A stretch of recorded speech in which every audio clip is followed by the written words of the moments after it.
The story of human life is a pretty unlikely one. Measured out from the initial expansion of the early universe until now, it's clear that we sit at the tail end of an immense cosmic drama that's played out for billions of years. Starting with an incredibly rapid expansion phase and steady cooling, the formation of the first galaxies and then of the Sun and the Earth, the emergence of the first life forms, and then much later after that, after countless variations and speciations of human life. From a philosophical perspective, the question that emerges for us as individuals is whether our lives have any meaning to them, and if they do, in which way. Do they have a deeper purpose, for example? Or is the ultimate fact of our lives just that they're an incredibly unlikely cosmic accident? It seems to me that virtually everything we do in life is potentially impacted by the answer we give to this puzzle. Solutions can be roughly grouped into one of three different categories. Nihilistic accounts rather depressingly hold that life is devoid of any meaning, they're pretty much pointless. Like Sisyphus condemned by the gods to roll a large rock up a hill for all of eternity, we're currently engaged in an arbitrary and fleeting act of living, and our lives stand in no relationship of significance to anything either inside or outside of themselves. Whether we live them or we don't, it changes nothing and it means nothing. Subjective accounts are considerably brighter in that they allow that life does have some kind of meaning to them. However, their meaning comes exclusively to them from the inside. Somewhat like a painter choosing what to paint based on what they find beautiful, the meaning of our lives is just whatever we take them to be meaningful for, whether that be love or family or art or innumerably many other things. Non-subjective accounts contrast by holding that life's meaning stems at least in part from outside of our own individual meaning-making processes. Spiritual explanations involving the existence of a divine being naturally make up one major subdivision of these answers, and they've been highly influential in shaping the way that billions of people think about their lives. Indeed, as things stand today, more than half the world's population accepts the truth of either Christianity or Islam. According to these two major monotheisms, life's meaning is fundamentally pretty simple. We're here in order to believe in God, to worship Him, and to behave in ways that align with God's wishes. Understood this way, life is a kind of a test of our ability and willingness to fulfill God's spiritual expectations. Our long-term interest in pursuing this objective comes from the fact that God is said to have arranged a set of rewards and punishments for us depending on how we do. Should we succeed, then we'll be rewarded with an eternity of bliss in heaven. Should we fail, however, then we'll receive an eternity of punishment in hell, a place described as one of unthinkable suffering and pain. Putting our philosophical hats on around this question, the thing that we need to look at is whether this picture of life in the universe makes sense. To do that, we can start by looking at the underlying conception of God that it relies on. Both religions have had quite a lot to say about God, of course. In the Bible, we find God described as a profoundly loving, kind, and good being, the only deity in existence and the source of all good in the world. It also notes God as a jealous and punishing being that demands to be worshipped, and depicts him in various contexts as executing, unquestionable, and capriciously unjust. The resulting picture is one I personally find quite hard to call divine in any unimpeded way. That is, one that sensibly captures the notion of God as a perfect or unsurpassably excellent being in possession of only the highest and most pure qualities. After all, what sense does it make for such a being to be wrathful, or stern, or punishing, or cryptic, or demanding? Even aside from these questions, revelatory accounts don't appear to provide for a self-consistent picture of God. For example, can it really coherently be that God is both vengeful and kind, or judging and eternally loving, or callous and perfect? There seems to be many such paired incompatibilities concerning God to be found in both Christianity and Islam, and they don't do well for the overall resulting picture. If anything, accounts like these seem to me to represent almost the inversion of the idea of God, not its most plausible formulation. The good news is that there are many more possibilities for what God might be than just those described by religion. Because of this, it's logically possible that common religious understandings of God might be false, or some other account might be true. For an analogy, consider all the different ways in which you might build a triangle. It's hopefully immediately clear that there are many different ways of doing that. In fact, the options are sufficiently vast that they extend well beyond anyone's ability to identify or label them. In a comparable way, I think religious understandings of God should be seen as just one branch of a much wider possibility tree for what a divine being might be. My own view is that while they have proven to be enormously popular and successful, religious conceptions fail to do justice to the idea of God as divine, and they do that in ways that undermine their plausibility.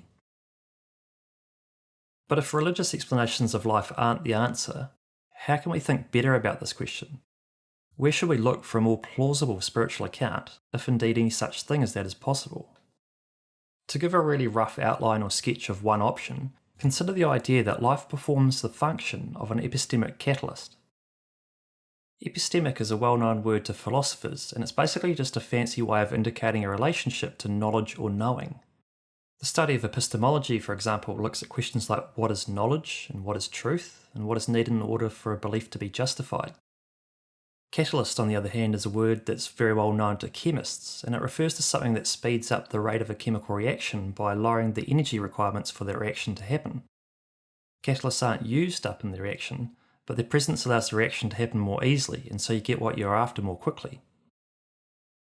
Bringing these two words together, and calling life an epistemic catalyst, I'm really saying that it accelerates the acquisition or apprehension of truths. Through the experience of living, it can be thought that we're positioned to make greater contact with truth, and hence to understand those truths more deeply. Now, if this account is to work, it can't just be any truth that life is intended for, because there's a superabundance of truths connected with the world, and the vast majority of them are thoroughly uninteresting and unimportant. What life might be intended to help with, then, I suspect, is a subset of truths, namely those truths where to apprehend them is to be potentially shaped by them in terms of who we are. Examples could include truths about despair, hope, anger, fairness, passivity, kindness, cruelty, fear, compassion, and many, many more besides. Truths like these have the capacity to mark or change us, forming a kind of platform on which we stand. If that's right, then what is life? It's essentially a tool for the spiritual construction of the self. It's a way of seeing things so as to know them, more than just abstractly, but through lived experience. Much like Carlyle's sculpture of the self-made man, we can imagine ourselves existing in the midst of a process of self-creation, assessing and evaluating what is true, arranging our values and attitudes within that space, and then making decisions about who and what we are to be in light of how we model truth back to ourselves. Of course, truth is typically complex and human lives are pretty finite in duration. If life is aimed at truths of spiritual importance, I really can't see how all such truths are likely to be grasped from within a single lifetime. What we need to postulate then is that life is not a one-off event so much as it is a process of iterative improvement. That is, it's not really so much by any one life alone, but by many lives that we acquire a deeper, fuller picture of things from some higher metaphysical perspective. So that was a pretty quick outline, and that leaves us with the question of how we should assess it. Everyone must do that on their own terms, of course, but I think two things are worth emphasising about it. First, unlike religion, the account provided doesn't rest the meaningfulness of life on God having set up the universe in order to be worshipped and obeyed. That's pretty important because, as mentioned, it's hard to see how that idea makes sense. Second, while both Christianity and Islam regard humanity as marred by spiritual and moral deficiency, and see us as deserving of immense punishment, the account outlined here is suggestive of something dramatically different about us. On its view, each person's life is freely entered into in order to bring themselves towards a deeper and more integrated understanding of truths of spiritual importance, thereby enabling their own advancement. It's a bit of a mouthful, but that's surely no minor undertaking, for life exposes us to the possibility of great pain, anxiety, and struggle along the way. I don't think there's much doubt that for most people and for much of the time, life is a pretty difficult and challenging thing. That we're here at all then, under those conditions and in the spirit of our own self-improvement, points to an unspeakable beauty at the heart of what we are, so much so that no words of mine can really do it any justice. Naturally enough, the lives that people actually end up living from within life undoubtedly vary greatly in their qualities from person to person. But as a grounding intention, this beauty and courage would be inseparable from the lives of each and every one of us.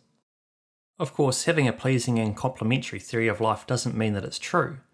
It may simply be that there is no underlying spiritual aspect to life at all. At the same time, it's clearly the case that higher elevations in our way of thinking about God are possible, and I think and hope that we may find in those alternatives a far more fruitful basis for thinking about life spiritually than what religions have pointed us to. If you found this video interesting, do consider leaving it a like. It won't cost you anything, but it will mean something to me. One of the more interesting things about the question of the meaning of life isn't how we answer that question, but rather how we ask it. It doesn't really seem to be one of those questions that people feel fully free to ask, at least outside of a specific context for it. For the most part, it seems to be kind of like a private question. But we know from surveys that around 2/3 of people around the world report sometimes or often thinking about the meaning of life, so it's not exactly something that's distant from the thoughts of most people. I suspect there's probably a few reasons for this, but one is a background worry that if we start talking about the meaning of life, that will throw open doors to existential uncertainty and worry and that kind of thing, either in ourselves or in other people around us.